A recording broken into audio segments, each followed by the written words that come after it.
Hey. So, question for you. Since today is December 25th and it's Christmas and we don't celebrate Christmas, how are you spending your day? For me, I am sleep. Today is a pajama day. I recorded this video yesterday because I am tired. I need to catch up on some much needed rest. I just graduated. I've been doing a lot of different things, beautiful things to learn, and I need to rest. So I told my children, right, hey, please don't need me today. Let me just rest unless it's an emergency. Or you really just need something that can't wait. But other than that, it's a pajama day for me. Resting, drinking hot cocoa, just watching movies, just going to rest. But what about you? How are you going to spend your day? Especially for my brothers and sisters out there who are inactive, right? Who have religious trauma or religious trauma syndrome. Just like for individuals who celebrate Christmas and who have religious trauma, a lot of times if you look at other videos about religious trauma and religious trauma syndrome, they speak about this time of year, the holidays being a very difficult time, a very depressing time because of these individuals can't be with their family and they can't gather. And to a certain extent, yes, guess what? I feel the same way, right? I have to still deal with, those memories of being with family, right? Let me explain. Hey, I am Myra Cassidy, empowerment coach, religious trauma specialist, motivational speaker, actress, writer, and you are watching Sisters Living with Religious Trauma Syndrome. What is this about? This is about me raising awareness to an emerging field, that of religious trauma, because I myself have religious trauma syndrome and I was not finding what I needed. So I had to create the space. Now, I'm a coach, not a therapist. So please remember that this is for informational purposes, okay? But guess what? You can reach out to me for those coaching services by contacting me, okay? That information is in the comments below. Also, although I am an active witness, I want to make sure I put that out there because I know that I've learned some confusion. I am an active witness and I do not represent the Worldwide Association of Jehovah's Witnesses. People want to know, well, how could you be an active witness? How? Well, yeah, I'm assigned to a congregation, but because I have religious trauma, I can't worship with them, right? I will have a panic attack if I go. If I try to go on Zoom, I will have a panic attack. Unfortunately, my trauma, which is a spectrum, is so bad, I can't even read my New World Translation of the Holy Scriptures. And that's why I had to go to school, right? And study psychology and discover religious trauma and figure out what in the world is wrong with me to help my children and myself heal. And also to build and to teach, because what I need, right, what my children need, it's hard to find that information. It's hard to find that informational spaces. So it takes self-study and self-help and consulting with individuals and building the space, right? So that others can have support and the resources they need. So that's a little bit about the why and the journey and a little bit more about who I am if this is your first time watching. But hey, subscribe to my YouTube channel. Subscribe to my YouTube channel. And for those sisters who specifically identify as Jehovah's Witnesses, because I do appreciate everyone's comments. People who watch my channel who are not Jehovah's Witnesses at all, I appreciate your comments. I appreciate your support. You help me learn. You help me grow. My Facebook group is specifically for sisters who identify as Jehovah's Witnesses who have religious trauma syndrome, and are on that spectrum, the anxiety, the depression. A lot of them are going to be inactive, right? Because you don't know what's going on. All you know is I can't. So definitely that place is for you, and think about joining my Facebook group. And you can contact me with any questions you have about that. So getting back to it, for me, it's, thinking about or remembering how, on Christmas Eve or Christmas Day, my mother would call me, right? My JW mother would call me and say, hey, come on over to the house and get a plate. It's all right. We're not celebrating, and that would be our thing, right? No one's giving gifts. Right? But we're just gathering as a family, right? Playing some games, eating, things like that. There's nothing wrong with that. We're not celebrating Christmas, and I remember it being a joke, around Thanksgiving time. Like maybe one of my brothers would call me, like kind of playing and saying, you go to mama's house for Thanksgiving. And it was just so funny, right? It was just like our thing. And, I would say, that ain't Thanksgiving. She's not cooking turkey, and it's just be kind of like a funny thing. And these are, feelings. These are events that have left my life, right? No more of that to come ever, right? So there's grief involved in that because unfortunately, my parents trigger me, right? So I'm no contact with my dad, right? My mother and I are limited contact, and that's the way it has to be. And that's the way it is for a lot of us, unfortunately. With religious trauma. It's always great when a parent gets it and wakes up and comes back on around, right? But when they don't, it's definitely a painful process. And you can feel that same type of void in your life and you go through so much grief. Funny thing I was thinking about too. Have you ever had someone at your job ask you, now wait a minute, you don't celebrate Christmas? You're like, no, I don't celebrate Christmas. Now, you get holiday pay? And you're like, where's this conversation going here? What are you trying to imply? Like, wait a minute now, I've been here all year, just like you. What are you trying to say? Yes, I'm taking my holiday pay, please, and thank you, shoo. I know that we're not the only one in this family who gathered on Christmas. Come on now, on Christmas Eve. Come on now.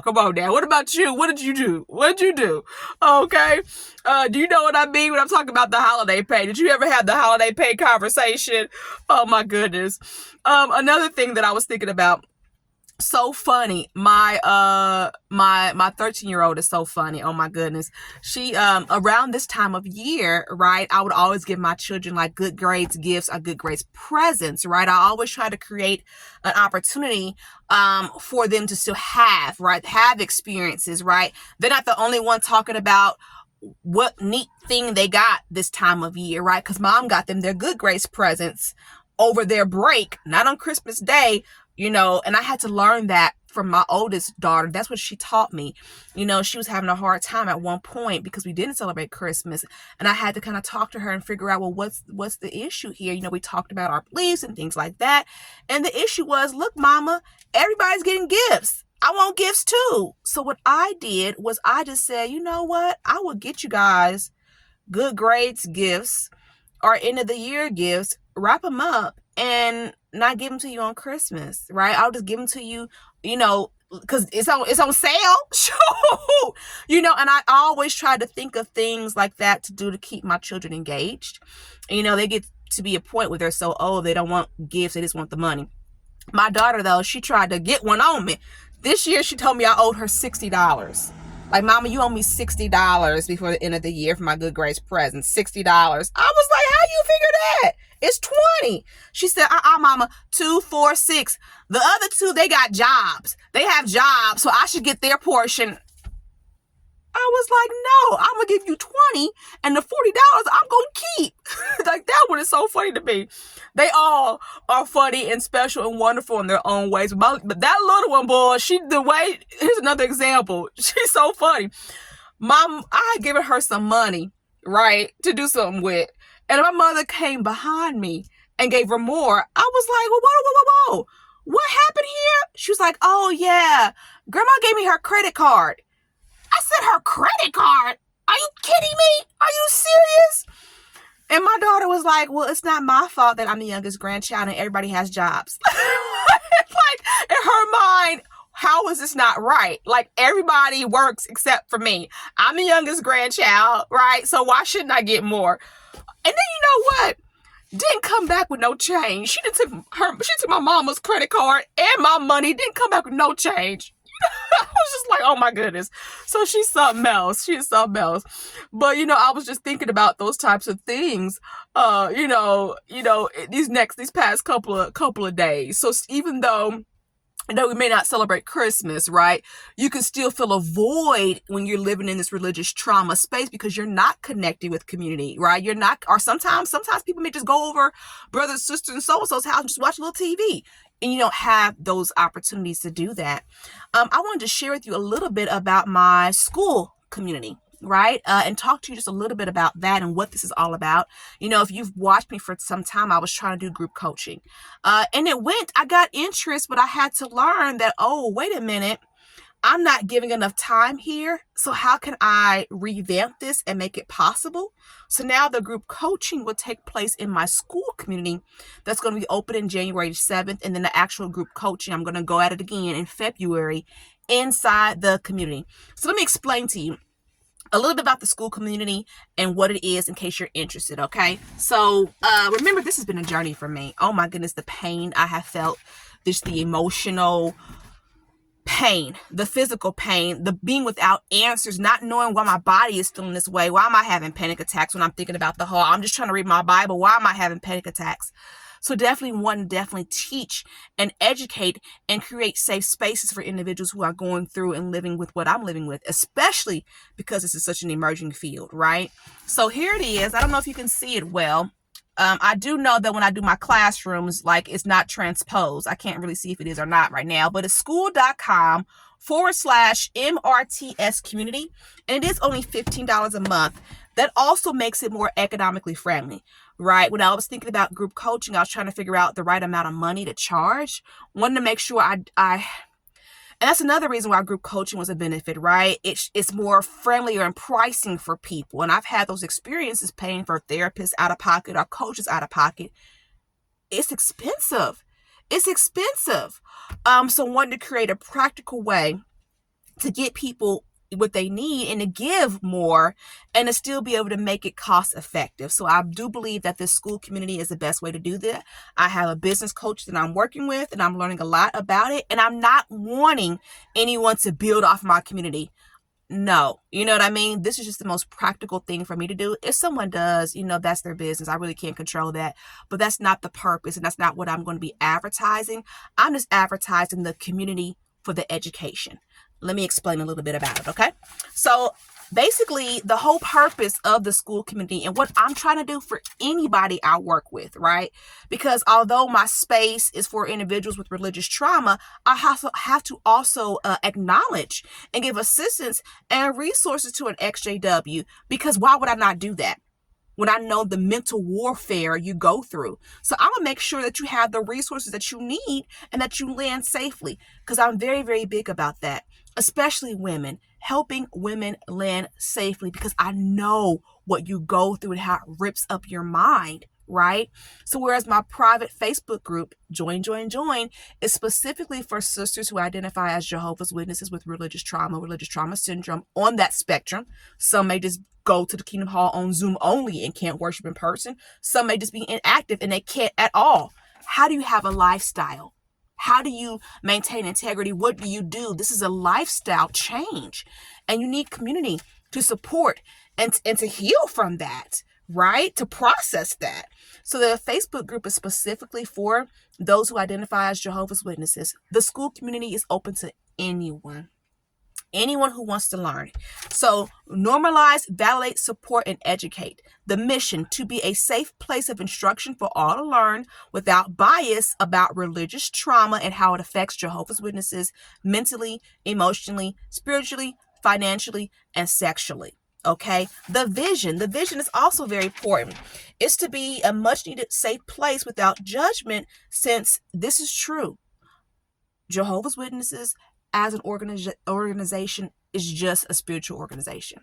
And that's how it was received to me, right? In my journey of asking for help, I was just told, hey, we are just a spiritual organization. So if you are just a spiritual organization and I have religious trauma from this organization, what am I supposed to do? Create the space. And that's what I've done. Okay. Inside this space, I have different tabs, right? It's a safe place to deconstruct and reclaim, right? So the purpose is to be an unbiased place, right? Unbiased is very important to deconstruct and reclaim, because I do feel like in my journey, I feel like I didn't get an unbiased pathway, right? Just tough. It's tough. And then that causes a lot of confusion or cognitive dissonance, the confusion that you're already feeling, and you may try to go to help at one location, because Jehovah's Witnesses is just a spiritual organization. So I'm trying to go and get information here, and I'm being encouraged to go through an atheist pathway, or I can't get the help here. I don't feel comfortable here because these people have models and educations and things in place, but they're all ex-Jehovah's Witnesses who became therapists. What am I supposed to do? What are you supposed to do with that? So this is me creating another space for people who need to deconstruct and reclaim and learn, and for it to be unbiased. Okay. So within this community, there's different tabs that we look at, right? Both perspectives is one of them. A general discussion board, right? Both perspectives, where we look at both perspectives, because you have to look at both sides of the coin to really go through deconstruction. And it's a lot of uncomfortable conversations and uncomfortable thought processes. And I've had to, look at it in my own journey. There are things about being one of Jehovah's Witnesses that I do not like. I've had to learn to accept those things personally. That's how I've dealt with them, right? I've had to learn to accept that I can't change that. But those core beliefs, yes, I absolutely believe in and hold on to. Now, all this other stuff, I can't change that. So what am I going to do with it? Okay. That's how, I went about that. So anyway, the tabs are general discussion, both perspective, narcissism, and the Kingdom Hall. Because with religious trauma, that's what's happening here. That is what's happening here. We're being abused. This is not our fault. You don't give yourself religious trauma. So we have to talk about that, especially should someone get to the point where they're like, you know what? I want to go back. I'm ready to go back to the Kingdom Hall. But then you need to know how to protect yourself and how to stay safe. Okay. So narcissism in the Kingdom Hall. Reclaim is another tab. Reclaim and living your best life. Because for people like me who would never be able to worship in person, I'm not going to sit up here and cry about it. No, I didn't do this to myself. I'm going to continue to heal and help people and live my best life, because Jehovah God knows, and Jehovah God knows who did it. Okay. Helping our children. I have a 13-year-old, and she's going through religious trauma too. Thank goodness it's not as bad as mine.